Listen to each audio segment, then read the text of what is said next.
जय श्री राम, भोले बाबा की जय। ओम नमः शिवाय। भक्तों, आज ये वीडियो मेरी ज़िंदगी का बहुत इंपॉर्टेंट वीडियो है। इसमें मैं बताऊंगा किस तरह से नीम करोली महाराज की मुझ पर कृपा हुई और उन्होंने मेरी ज़िंदगी कैसे बदल दी। मेरा जन्म हल्द्वानी में हुआ सन 1994 में। और जिन लोगों का हल्द्वानी में रहना होता है उन्हें पता है कि हल्द्वानी के घरों में, दुकानों में महाराज जी की तस्वीरें कहीं ना कहीं नज़र आ जाती हैं। तो मुझे भी महाराज जी की तस्वीरें नज़र आ जाती थी। मैं भी महाराज जी के बारे में लोगों से सुनता था कि हाँ, कोई नीम करौली वाले बाबा है, लेकिन कोई ऐसी भक्ति या कोई ऐसी आस्था मेरे अंदर नहीं थी। 2009 में फिजिक्स कोचिंग के थ्रू मैं अपना रानीखेत में बिनसर महादेव की यात्रा के लिए पिकनिक पे निकला हुआ था अपने दोस्तों के साथ। पूरे ट्यूशन के बच्चे निकले थे। तो स्टॉप था कैंची धाम। तो कैंची धाम गए। कैंची धाम में जाकर हमने बाबा के दर्शन करे। और जैसे एक सामान्य लड़का होता है 10वीं पढ़ने वाला, उसकी जो इच्छाएं होंगी, उसी तरह से मैंने बाबा से कहा कि बाबा 10वीं में 95% आ जाए और ये लड़की जो मुझे बहुत पसंद है, इससे मेरा प्रेम संबंध बन जाए। लेकिन दोनों ही चीज़ें नहीं हुई। अब क्योंकि चीज़ें नहीं हुई तो फिर मेरा कोई बाबा पे वैसा कोई यकीन नहीं था। और मैं फिर उसके बाद कभी कैंची धाम गया भी नहीं, ना मेरे मन में कोई इच्छा उठी। अब 2012 से लेकर 2016 तक मैंने बीटेक की पढ़ाई करी। और 2016 में जब बीटेक की पढ़ाई ख़त्म करी तो मेरा मन था कि मैं मुंबई जाऊंगा और फिल्मों में गाने लिखूंगा, क्योंकि मेरे अंदर ये था कि यार मुझे गायक तो बनना है और अगर फिल्म में गीत लिखने का मौका मिल जाए तो बहुत ही बड़ी बात हो जाएगी। तो इस तरह से मेरी यात्रा शुरू होती है और मैं 2016 में बीटेक करके आता हूँ और मैं ये सोचता हूँ कि अब मैं जल्दी 1 साल के अंदर चले जाऊँगा मुंबई और वहाँ फिल्मों में अपनी किस्मत आजमाऊँगा। यहाँ तक भी नीम करोली बाबा, कैंची धाम का मेरे जीवन में कोई प्रवेश नहीं था। मैं एक सामान्य आदमी था। जितना भगवान को सब लोग मानते हैं कि हाँ भगवान है, तो उतना ही मानता था। 2016 में अचानक से मेरे जीवन में बहुत बड़े बड़े बदलाव आने शुरू हुए। सबसे पहले मेरी माता जी का स्वास्थ्य ख़राब हो गया। माता जी की तबीयत ख़राब हो गई, जिस चक्कर में मेरा मुंबई जाने का सपना अधूरा रह गया, क्योंकि उनकी सेवा में, उनकी देखभाल में मैं उन्हें छोड़ के नहीं जा सकता था। तो एक जो सपना था कि मैं मुंबई जाऊंगा, मुंबई जाके फिल्मों में काम करूंगा, वो मेरा सपना अधूरा रह गया। इसके अलावा हल्द्वानी में रह के या वर्क फ्रॉम होम भी मेरे पास कोई काम नहीं था। तो बेरोज़गारी का लंबा दौर रहा। 1-1 रुपए की मोहताजी हो गई। कहीं से कुछ काम करने को नहीं मिल रहा था।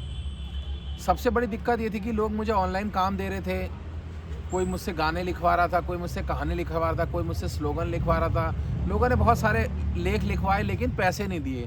तो 50,000 रुपये मेरे मार लिए गए। मैं जहाँ जिस दरवाजे पे काम ढूंढने जा रहा हूँ उस दरवाजे से लोग काम करवा के पैसा नहीं दे रहे हैं।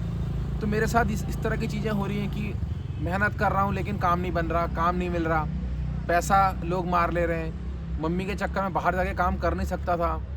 घर से जो भी थोड़ा बहुत काम कर रहा था उसका पैसा नहीं मिल रहा था। मम्मी बीमार हर साल होते जा रही थी, तबीयत उनकी खराबी होती जा रही थी। इसके अलावा घर में पिताजी वो रिटायर हो गए थे और उनकी भी तबीयत थोड़ी ख़राब सी रहने लग गई थी। पता नहीं चला था क्या दिक्कत है, यानी सब कुछ अस्त व्यस्त था।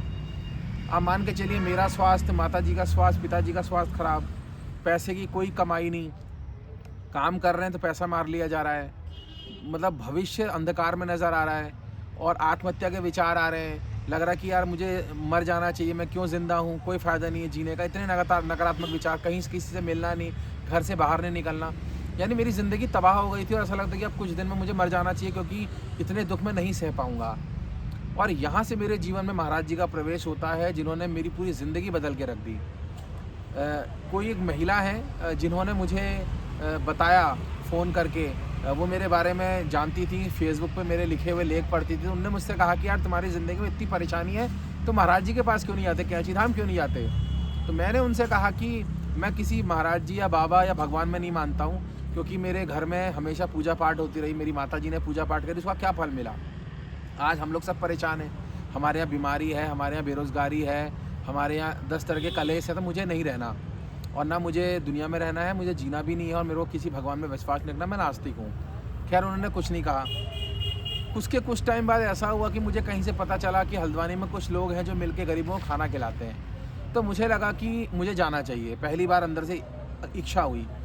जब मैं वहाँ गया तो मैंने देखा कि यार गरीब लोगों को खाना खिला के बड़ा सुकून मिल रहा है। और पहली बार मुझे कुछ ऐसा काम मिला जिसमें मुझे खुशी भी मिली, सुकून भी मिला और ये महसूस हुआ कि मेरी ज़िंदगी बेकार नहीं है।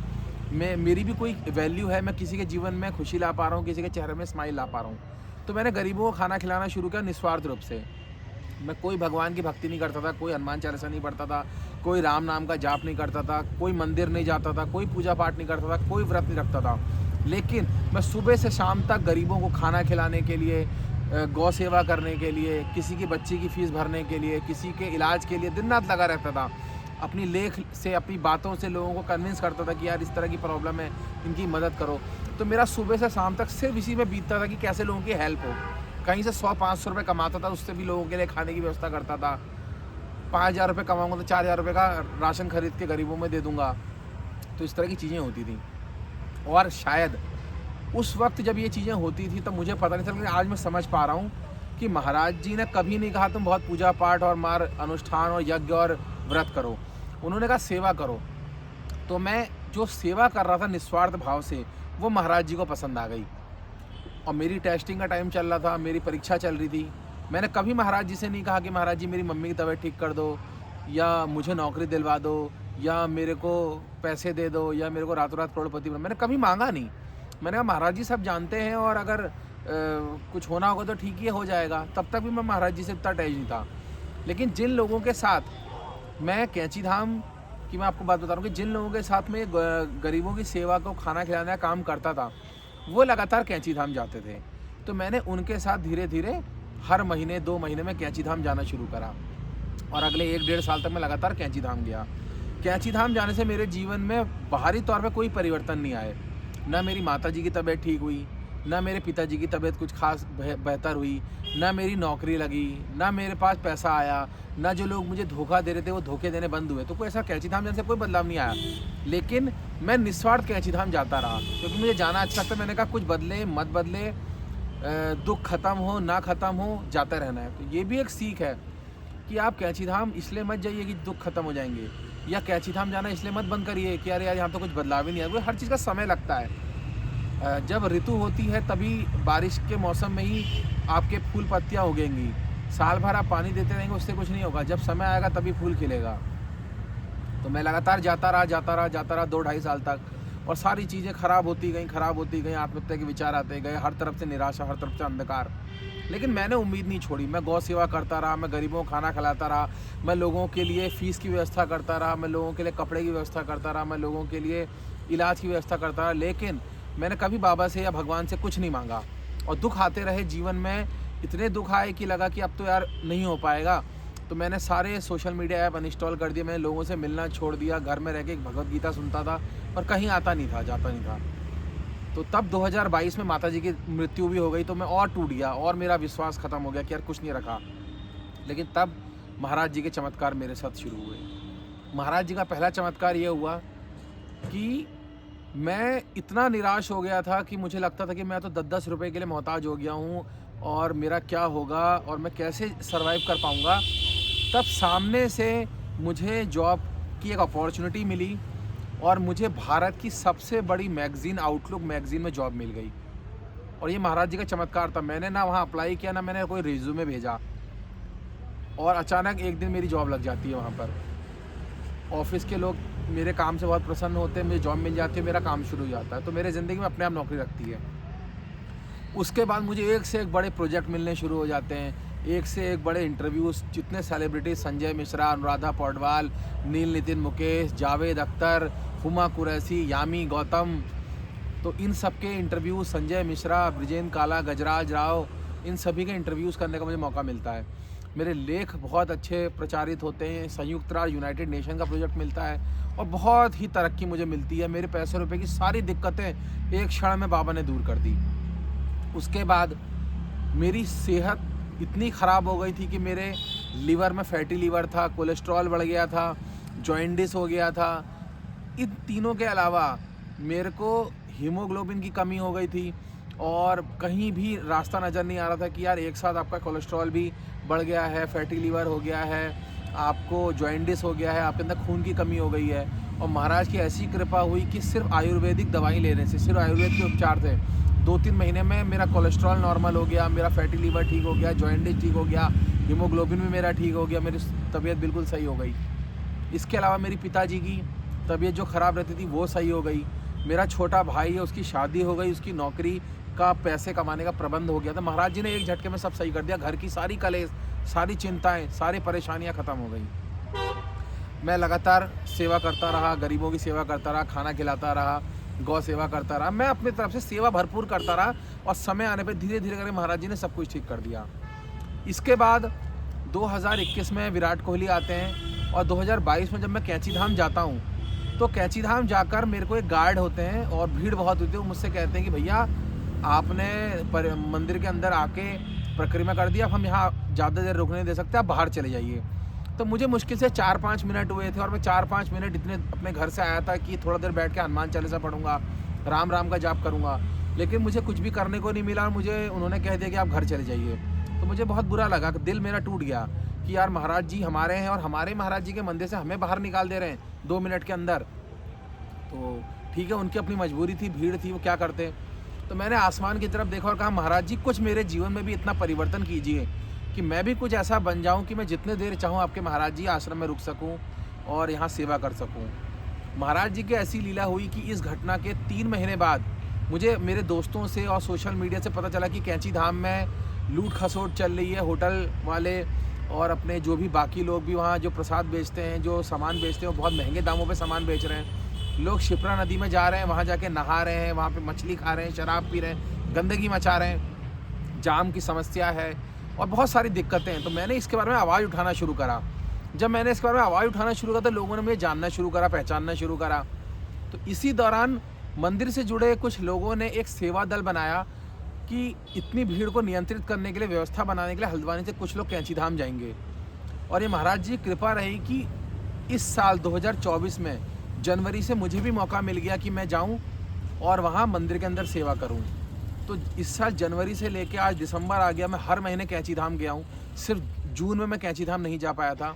दूसरी चीज़, हर महीने जनवरी, फरवरी, मार्च, अप्रैल, मई मैं कैंची धाम मंगलवार के दिन गया, वहाँ मैंने मंदिर में सेवा करी। मुझे महाराज जी की कृपा से मंदिर में रहने का सौभाग्य मिला।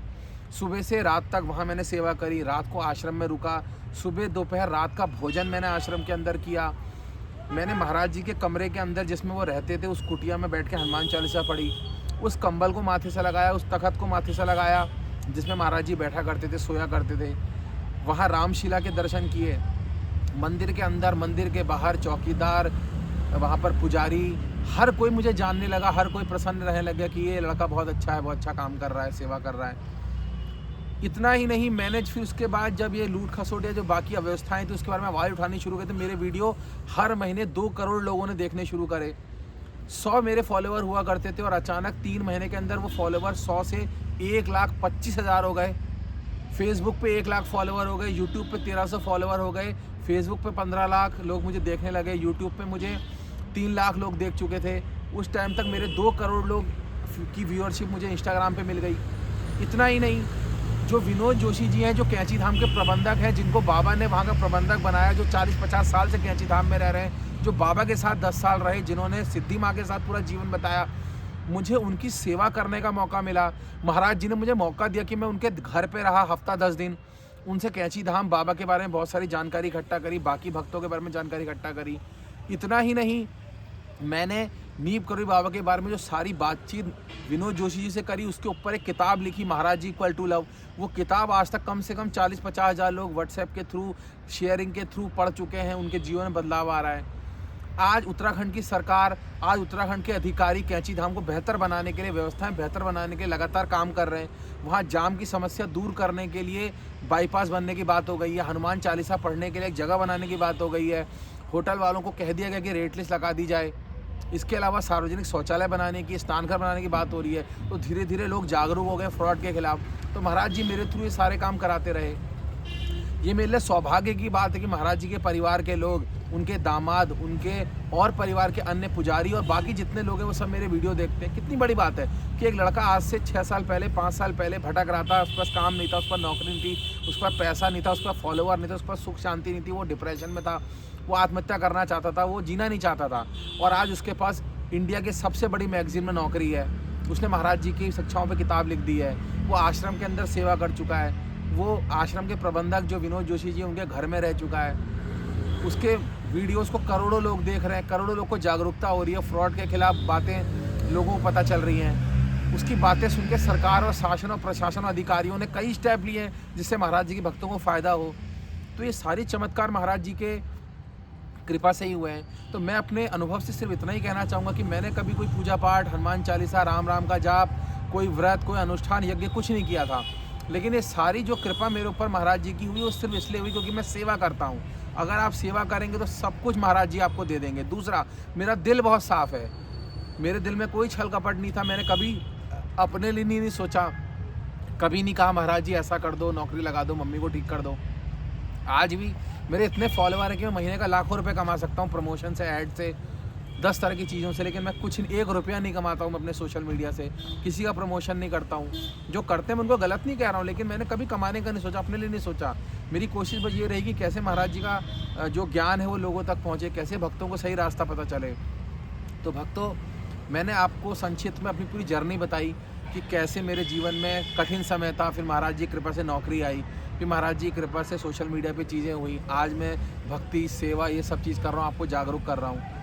तो ये मेरी पूरी जर्नी थी और कहीं ना कहीं इस पूरी जर्नी में मैंने बहुत कठिन समय देखा, आत्महत्या के विचार आए। मैं शराब पीता था एक समय में, ऐसा भी रहा कि मैंने 1 साल तक शराब पी डिप्रेशन में कि यार मेरे को नहीं जीना है, तो ये दुख झेलना बहुत कठिन हो रहा है। लेकिन फिर महाराज जी ने पूरा जीवन का कायाकल्प कर दिया, मतलब लाइफ को इतना चेंज कर दिया कि कहाँ हम दिन रात घूमना फिरना, अपना फिल्में देखना, गाने सुनना, इस सब में ज़िंदगी रहती थी। आज दिन भर मन करता कि बस भगवान का नाम लिया जाए और कुछ ना किया जाए। इस दुनिया में भगवान का नाम लेने के अलावा कोई भी काम करने लायक नहीं, ऐसा भाव आता है अंदर से। तो ये सारी चीज़ें हैं भक्तों, और मैं रेगुलर आपको वीडियोस के थ्रू अपनी यात्रा महाराज जी तक पहुंचने का मार्ग और जो भी अनुभव है, उनके चमत्कार हैं, उनके भक्तों के बारे में जो भी जानकारियाँ हैं, सूचनाएँ हैं, वो बताता रहूँगा। यूँ ही बने रहिए, और जैसा भी आपको ये वीडियो लगे कमेंट में ज़रूर बताइए। कमेंट के अलावा सब्सक्राइब करिए, चीज़ों को आगे तक पहुंचाइए, वीडियो को फॉलो करके लोगों को शेयर कीजिए, क्योंकि ये ज्ञान सब तक जाना बहुत ज़रूरी है। सही ज्ञान जाना बहुत ज़रूरी है लोगों में। तो ये मेरी यात्रा थी भक्तों। अगर आपको पसंद आया हो तो